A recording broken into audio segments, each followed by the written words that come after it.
Перед тем, как вы посмотрите эту короткометражку, я бы посоветовал вам подписаться на наш канал, поставить лайк и написать комментарий, хотели бы вы видеть продолжение или нет. Ну а мы начинаем. Приятного всем просмотра!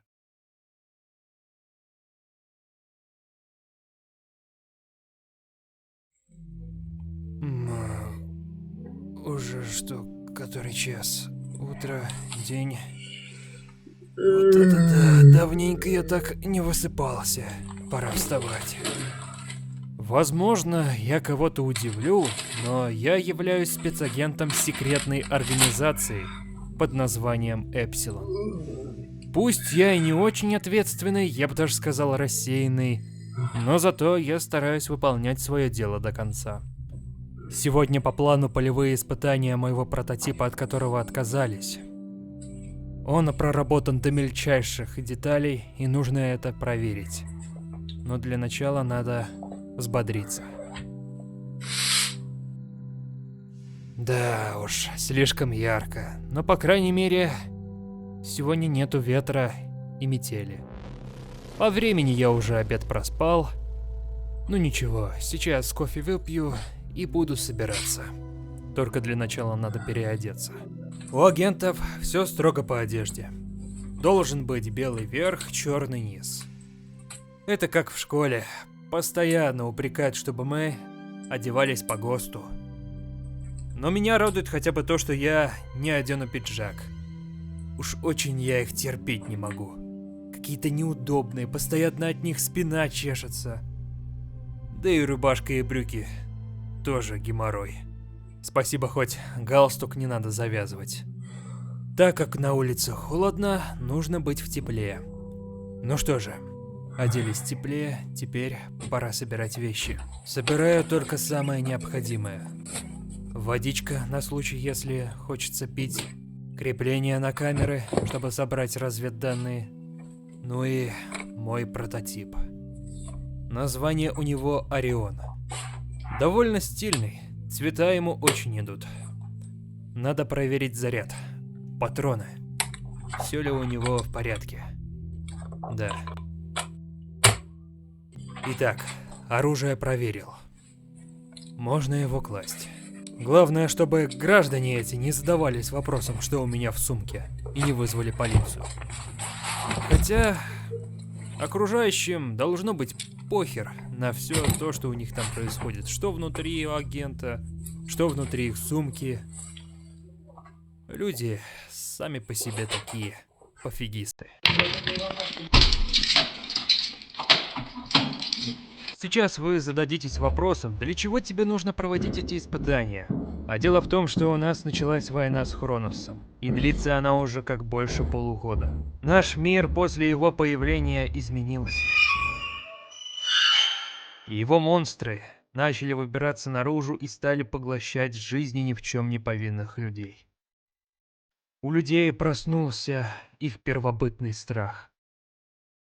Они стали уже прятаться и не выходить из домов, боясь, что их утащат. Для этого и нужно было проводить испытания. Заодно и собрать разведданные о разных местах, где постоянно происходила какая-то хрень. В плане похищения, аномалий и тому подобное. И первое место было мост. В нем постоянно творилась всякая хрень. По последним исследованиям, на мосту стояла женщина, облокотившись на перила. Одни говорили, что вся она бледная и очень грустная. А другие говорят, что она мертва. Там лежало тело задушенной женщины, жестоко изнасилованной. Да уж, довольно дьявольская фантазия у этого маньяка. Даже фотки смотреть было противно. Но самое худшее это то, что таких тел было найдено 3. Ай, менем башсыз татарларым. И не боятся ходить по городу. Не зря же говорят, город это злая сила. Помимо меня, на полевых испытаниях еще должен был появиться агент, которого кличат Сермих. Он должен был у меня отрабатывать один косяк. Это с прошлого задания с большим роботом. Он не стал помогать Неверу, просто струсил, но не тут-то было. И Алиса решила его поручить мне. Даже не знаю, нахрена он мне нужен. Я же ведь обычный техник-испытатель, а не психолог или учитель. Его долго очень не было, и я решил пройтись по парку, найти. Может, он загулял где-то. Но недолго длились мои поиски. Какого-то хрена у меня пропал сигнал. И связь с остальными агентами. С Алисой, с новенькой по имени Эвер, Сирена. Никто не отвечал. Не было от них сигнала. Они у меня просто не отображались. А я был отображен как предатель. Почему? Как? И за что? Вокруг меня стали происходить странные вещи. Людей практически не было в парке. Ни тех, кто на пробежке, даже тех, кто с собакой гулял. Недолго думая, я решил пройтись, найти безопасное место, чтобы найти сигнал и связаться хоть с кем-то. Наконец-то я нашел более-менее безопасное место, где я мог хоть связаться с кем-то, найти сигнал. Но все мои попытки не увенчались успехом. Только были доступны новостные паблики. И то они как-то странно прописаны. Якобы начались глобальные катастрофы во всем мире. В Казахстане начали образовываться каверные разломы. В Японии рыба выбрасывалась на берег. А в Ближнем Востоке изолировались в связи опасности инопланетян. Ну согласитесь же, это какой-то абсурд. Ну не может в один день наступить апокалипсис. Агенты Эпсилона бы сразу заметили это. Я пытался связаться хоть с кем-то, разбирал частоты, проверял составленные протоколы, но ничего не было. Тишина. Никто не выходил со мной на связь. Не было связи с Алисой, ни с Эвером, ни с Сиреной. Даже этого пацана, как его, Нео, у которого была говорящая собака, и то связи не было. У меня даже было ощущение, что это он напортачил со связью. Пока я пытался найти сигнал и подбирал слова, чтобы высказать всем этим вредителям, что ломают мою технику, я наткнулся на это. Что-то странное и необычное, что вообще не вписывалось. Это что еще за хрень? Это была арка, довольно странно прописанная, прямо у леса. А всем было вокруг похрен. Что это? Недолго думая, я решил его проверить. Но то, что произошло дальше, мне не описать словами. Когда я вошел в арку, я чуть ли не лишился зрения. Равновесие почти что пропало.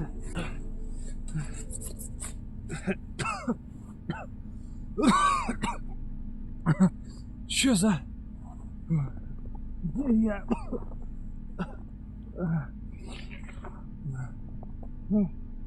А где арка, блин? Оказалось, что в этом мире вообще практически не было воздуха, и я стал задыхаться. К сожалению, защитного костюма у меня не было, и пришлось воспользоваться другими средствами. Это маска. Обычная маска. Только что-то вроде респиратора начального уровня, вот так. Надев маску, я не мог поверить своим глазам. Это был портал в будущее. Зеленое небо. Значит, Хронос добился своего. Захватил наш мир и поработил его. Это я уже понял, когда заметил, что сигнал появился и в сети уже никого не было. Причем очень давно. Я ничего не понимаю. Что вообще произошло здесь? Что случилось с нашим миром? Монстры, они могут быть совсем близко. Надо быстрее прятаться, найти укрытие и продумать план. Коллеги меня периодически высмеивали, говорили, что не нужно создавать оружие и огнестрелы. Даже Алиса не поддерживала мои идеи. Но теперь То, что я создал, пригодится. Открывайте. Заодно и протестирую его на этих монстров. Я до сих пор тогда находился в шоке от того, что Эпсилон пал. Хотя я не подавал этого виду, ведь на кону была моя собственная шкура. Периодически я разглядывал все, пытался понять, есть ли хоть какой-то знак, что мои ребята живы. И я его нашел. Следы. Значит, хоть кто-то остался-то в этом мире, живой и невредимый. Лента. Красная. Может быть, это оставили наши агенты? Намек на то, что они живы. И специальные метки оставили, куда надо идти. Но только куда они вели дальше, для меня до сих пор оставалось загадкой. Было очень холодно. Я практически весь замерз. Чуть ли не отморозил свою пятую точку. Были очень большие сугробы.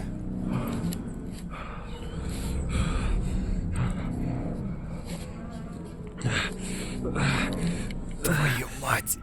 Нога подводит. Сука. Видать, после падения я ее слегка вывихнул. Сейчас надо спешить, пока монстры не напали на меня. Еще одна красная лента. Значит, мне влево. В левую сторону. Я уже не знаю, сколько я так бродил. Может, час, два, а может вообще день. Я уже потерял счет времени. Мой телефон со специальными протоколами уже давно разрядился. И я практически остался без сигнала. Сейчас моя задача найти рацию и связаться. Может быть, кого-то я встречу. Вот еще один намек. Красная лента. Но только все равно я задавался вопросом, кто мог такое оставить.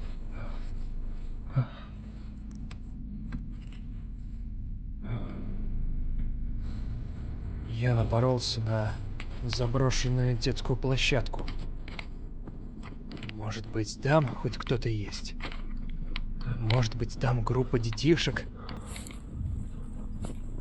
И они сейчас в подвале где-нибудь сидят и ждут спасения. Была еще одна тропинка. Но сначала надо было разведать площадку. Да. Судя по всему, уже был кто-то, но уже давно не навещал это место. Не было ни одного намека на то, что хоть кто-то остался в живых.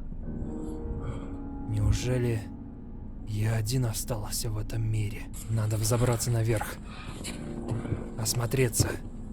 Может быть, найду хоть какой-то огонек, свет. Как говорил один мудрый человек, если есть хоть маленькая надежда, нужно этим воспользоваться.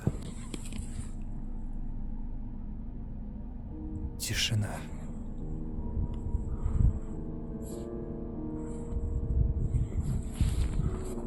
Ничего не было. Но вдруг...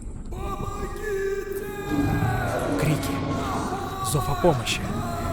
Значит, кто-то есть в живых. Надо срочно ему помочь. Обходной путь. Как раз можно туда срезать. Я знал. Я слышу тебя.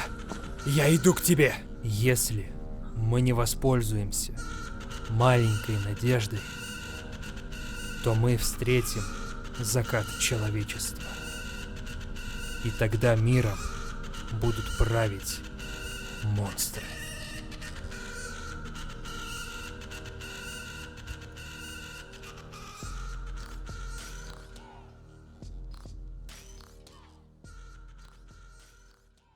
Ну что, ребят, как вам короткометражка? Напишите, пожалуйста, в комментариях, хотели бы вы видеть подобный формат. К чему же я эту короткометражку снял, посвященная вселенной Майнёши и Люди в черном? Так как я начал читать книгу Михаила Александровича Чехова о технике актера, ну и чаще смотреть вайны, скетчи Батек Официал, Натурала Альбертовича Курапова, Олежа Обухова и других, я решил, что можно как-то еще немножко оживить формат, помимо озвучания. Решил снять что-то подобие ролики по системе Чехова, то бишь раскрывать некоторых персонажей с помощью предметов, одежды и так далее. Поэтому вот как-то так. Сценарий второй серии я уже написал. Получилось очень круто. Съемками займусь в ближайшее время. А вот читатели эту короткометражку каноном не вам и не мне.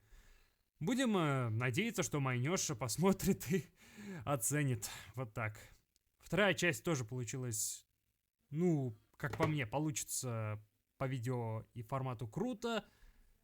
Ну и ожидайте, надеюсь, она выйдет в свет. Ну а я с вами не прощаюсь и, как обычно говорю, до скорых встреч. Всем пока.